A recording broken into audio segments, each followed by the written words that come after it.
আগামীকাল থেকে অফিসে ঈদের ছুটি শুরু হয়ে যাচ্ছে। বেশ লম্বা ছুটিই পাওয়া গেছে। যেহেতু অনেক দিনই অফিস আসা হবে না, তাই টেবিল চেয়ারগুলো যতটুকু পারা যায় ফ্যাব্রিক দিয়ে ঢেকে দিয়েছি, যাতে অফিস খোলার পর ধুলোবালি পরিষ্কার অভিযানে লেগে পড়তে না হয়। তাছাড়া অফিস খোলার পর অনেক বেশি কাজের প্রেশার থাকে, কোনটা ছেড়ে কোনটা করব বোঝা যায় না, মানে বুঝে উঠতে পারি না আর কি। হ্যালো এভরিওয়ান, আমি সত্যি আমার সত্যিস লাইফস্টাইল ব্লগ পেজ থেকে আপনাদের সকলকে ওয়েলকাম করছি। এখন অফিস শেষ করে বাসায় এসে রান্নার কাজ শুরু করে দিয়েছি। আজকে মনে অনেক হ্যাপি ফিল হচ্ছে, কাজে কোনো টায়ার্ডনেস কাজ করছে না। কেন তা তো বুঝতেই পারছেন, আগামীকাল থেকে অফিসে যাওয়ার কোনো টেনশন নেই, সকালে ওঠার কোনো প্যারা নেই। শান্তিতে একটু ভালো করে ঘুমাতে পারবো। এই যে অফিস থেকে এতগুলো লম্বা ছুটি পেয়েছি, জানি তা চোখের পলকেই শেষ হয়ে যাবে, তারপর আবার শুরু হবে সেই যান্ত্রিক জীবন। এই ছুটির দিনগুলোতে আমার বাইরে কোথাও যেতে ইচ্ছে করে না। অনেকেই তো এই ছুটি ছাটা দিনগুলোতে দূরে কোথাও ট্যুরে যাওয়ার প্ল্যান করে, কিন্তু আমার বাসায় সময় কাটাতেই বেশি ভালো লাগে। আমি অনেক বেশি ঘরমুখো।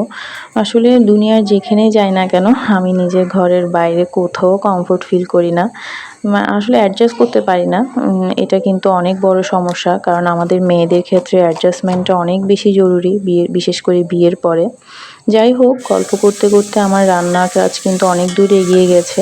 আজকে রাতের জন্য একটু ডিফারেন্ট খাবার রান্না করছি, আর এই ডিফারেন্ট খাবারটা হলো ডালের বড়া, আলু, ডিম আর শুটকি দিয়ে একটা তরকারি রান্না করব। শুনতে একটু অন্যরকম লাগলেও খেতে কিন্তু আমার অসাধারণ লাগে। এইভাবে আপনারা কখনো খেয়েছেন কিনা আমি জানি না, কিন্তু এই তরকারিটা আমার অনেক ভালো লাগে।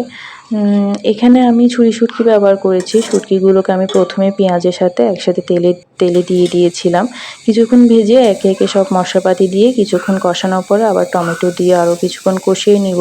একটু সময় নিয়ে ভালো করে মশলাগুলো কষালে যে কোনো তরকারি সুস্বাদু হয়।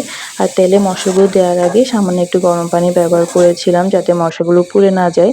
এখানে আমি আলুগুলো আগেই সিদ্ধ করে নিয়েছি, এখন আরও ভাঙা করে তরকারিতে দিয়ে দিব। সাথে দিয়ে দিব সিদ্ধ করে রাখা ডিম। এরপর সবার শেষে ডালের বড়াগুলো দিয়ে দিব। আর ডালের বড়াগুলো দেওয়ার পরে বেশিক্ষণ রান্না করা যাবে না, তা না হলে ভেঙে যাবে। এটাতে ঝোলের পরিমাণটা একটু বাড়িয়েই দিচ্ছি, কারণ ডালের বড়াগুলো আস্তে আস্তে অনেকটা ঝোল টেনে নিবে। এই পুরো রান্নাটাতেই কিন্তু আমি গরম পানি ব্যবহার করেছি। যারা এতক্ষণ আমার ভিডিওটি ধৈর্য সহকারে দেখেছেন তাদেরকে অসংখ্য ধন্যবাদ জানাই। আর আমার ভিডিওটিতে একটা লাইক কমেন্ট করে প্লিজ আমার পাশে থাকবেন। আপনি যদি ভিডিওটি ফেসবুক থেকে দেখে থাকেন তাহলে আমার পেজটিকে ফলো করে দিবেন, আর যদি ইউটিউব থেকে দেখে থাকেন তাহলে প্লিজ আমার চ্যানেলটিকে সাবস্ক্রাইব করে আমার পাশে থাকবেন। ধন্যবাদ।